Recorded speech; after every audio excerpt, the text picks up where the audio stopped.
വിഷം അത് അവിടെ തെളിച്ചാലും ഇവിടെ തെളിച്ചാലും ഒരുപോലെയാണ്. അതിന്റെ സാന്നിധ്യമാണ് ഇല്ലാതാക്കേണ്ടത്.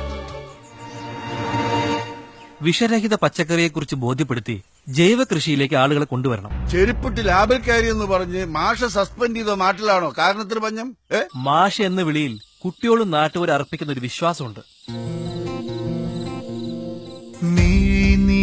പൂവിലെ മൗനം ഇന്ന് മഴയായി പെയ്തൊഴുകുന്നു. പൂവിലെ മൗനം. കുഞ്ഞുങ്ങളില്ലാത്തതിന്റെ സങ്കടം സഹിക്കാം. കുഞ്ഞുങ്ങള് തീരാ വേദനകളാവുമ്പോ നീറുമീ നോവിന്റെ ഉറവ തൊടുമ്പോൾ വാടിയ താമരയായി നീ പ്രാണനം ചെയ്യാൻ അവരവർക്ക് സംഭവിക്കണം. കണ്ണും കാതും തുറക്കാൻ. എനിക്കും ജീവിക്കണം മാഷേ.